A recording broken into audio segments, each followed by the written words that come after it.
Amigos de Noticias de hoy, muy buenas tardes. Tenemos una aterradora noticia realmente. Rusia acusa a Ucrania de atacar una central nuclear y Ucrania acusa a Rusia de atacarla. Hablamos de la central nuclear de Zaporizhia, la más grande de Europa. Cualquier error aquí podría ser algo de efecto devastador. Veamos qué dice Sor, el experto en política internacional. Bombardeo y todo lo demás cerca de reactores nucleares en Ucrania, particularmente en esta oportunidad en Zaporilla. Vamos a conversar con Raúl Sor sobre esta situación y por qué esto puede tener más riesgo que en cualquier otra condición, Raúl. Hola Fernando, sí, el Zaporilla es un complejo nuclear, el más importante de Europa. Allí hay 6 reactores, 6. Es un complejo enorme y naturalmente, si algo ocurriera allí, podría tener efectos devastadores. Y ya hubo en marzo, cuando recién entraron las tropas rusas, hubo un incidente, hubo disparo. Afortunadamente no causó no tuvo ninguna consecuencia mayor. Pero si hoy justamente, hubo nuevamente disparos y se acusan mutuamente en esa ocasión. Y ahora Ucrania dice que los rusos dispararon y los rusos acusan a los ucranianos de ser ellos quienes han provocado los incidentes y los disparos. Bueno, es imposible tener una visión independiente de qué es lo que está ocurriendo, pero el asunto es suficientemente grave para que el secretario general de Naciones Unidas, señor Guterres, advierta que estamos a muy pocos pasos de un desastre mayor. ¿Y cuál sería el desastre mayor? Bueno, si hay algún proyectil sobre los sistemas de enfriamiento de los reactores, sabemos lo que pasa. Los reactores se recalientan y finalmente pueden llegar a tener una explosión. O alternativamente se puede perforar algún ducto que contenga aguas radioactivas y que esto salga, digamos, fuera del confinamiento del reactor y se produzca una nube, y esta nube se dirija a través del viento, sea empujada hacia sectores poblados. Y bueno, el tema de la radioactividad es lo más siniestro para la población, porque bueno, sabemos que la radiación es invisible y es inodora, es decir, del momento que se produce una fuga no hay manera física de detectarla. Si no la hueles y no la ves, bueno, simplemente la estás inhalando, y esto tiene consecuencias desastrosas si se inhala en cantidades relativamente importantes. Es decir, esto afecta a muchas partes del cuerpo, la vista, la persona rápidamente va a sufrir vómitos, dolores de cabeza, es decir, una serie de síntomas que prácticamente la inutilizan, le impiden su desempeño normal. Y como se ha visto en otros desastres nucleares, esto rápidamente puede crear pánico y una estampida. Además, no se sabe hacia dónde se dirige la radioactividad. Todo depende de la dirección de los vientos, de manera que muchas veces también la estampida, la huida desesperada, el pánico, también produce víctimas. Y en vez de buscar protección en ciertas construcciones más seguras y tratar de capear ahí la situación tras muros, el instinto natural es huir. Y muchas veces hay algo que es tremendamente tóxico, eso se vio en Hiroshima, es la combinación de agua y radioactividad. La gente instintivamente tiende si ve un lugar, una laguna, un río, se meten a los ríos. Eso pasó en Hiroshima, que tenía muchos riachuelos, y la gente corría a los riachuelos como para lavarte, sacarte la radioactividad. Y la reacción que produce la radioactividad y el agua es absolutamente letal. Pero eso ya es en un grado más avanzado de contaminación. Y ahora, en esta situación, se ha advertido ya una preocupación muy, muy grande, en la cual da la impresión que la preocupación de la población no es, y de ciertas autoridades no es acompañada por los que están en los frentes de combate, que por las reacciones tienden a mostrar una cierta ligereza, de decir, no, fueron los rusos, no, fueron los ucranianos, y ninguno de los dos ha propuesto medidas concretas que permitan alejar este peligro. Sí, eso te voy a preguntar. Tú has dicho de que se critican mutuamente, pero por disparos. Dijiste disparos aquí, disparos allá. Uno podría tender a pensar, y corrígeme si estoy equivocado, que una cosa es que eventualmente haya enfrentamiento a disparos, y otra cosa distinta es que te bombardeen, como estamos viendo algunas de las escenas de lo que ha sido la situación en Ucrania. Un bombardeo en situaciones donde hay una fuente nuclear o varias fuentes nucleares en los alrededores, bueno, me imagino, es una situación totalmente distinta a eventualmente tener que responder por disparos aislados, llamémoslo así. Exacto, tienes toda la razón. Ahora, es curioso porque Ucrania acusa a Rusia de utilizar esta central, este complejo de reactores, como un escudo. Es decir, acusa a Rusia de haber metido lanzaderas de cohete, algún tipo de armamento, y tener este lugar, Zaporilla, como una base militar, donde está concentrando algunos elementos bélicos.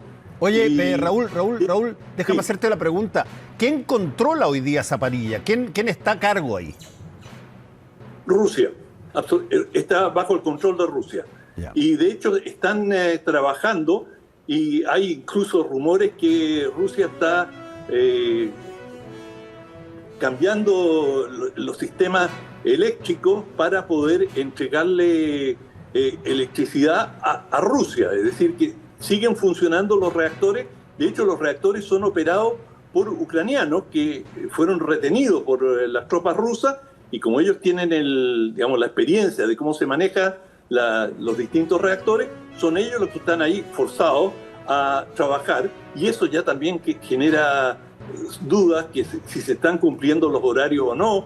Es decir, el manejar reactores nucleares, imagínate la responsabilidad. Tienes que tener personas absolutamente dedicadas y en condiciones psicológicas y físicas para hacerlo.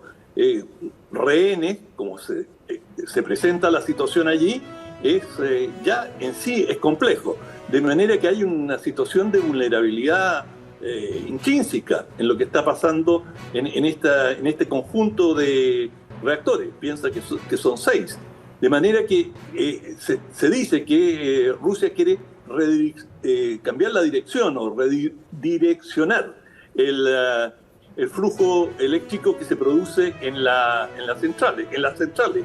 De manera que hay una situación tremendamente compleja, y Estados Unidos ha dicho, ¿saben?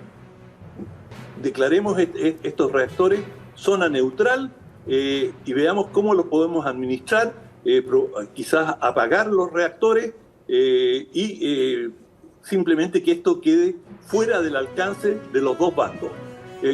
Los ucranianos dicen, no, lo lógico sería que nosotros controlemos los reactores y los aseguremos.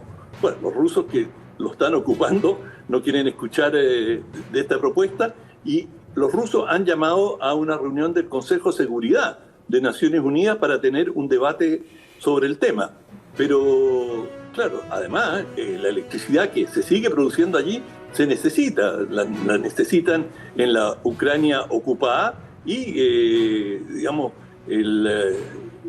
la electricidad es un recurso escaso y sumamente valioso, especialmente en estas condiciones. De manera que habrá que seguir muy de cerca cómo avanza esto, pero las palabras de Guterres, el secretario general de Naciones Unidas, hay que tenerlas muy presentes. Él dice, estamos a pocos instantes, a pocas horas de un posible accidente nuclear. De manera que esto ha tomado los titulares de muchos periódicos y se está debatiendo muy en serio en Europa, De hecho, el G7, que reúne, el grupo de 7, que reúne a los países más ricos del mundo, encabezados por Estados Unidos, está proponiendo que también que se garantice la neutralidad y que Rusia salga de estas centrales de una buena vez y que esto quede, como quien dice, en un paréntesis, encapsulado. Oye, sácame una duda.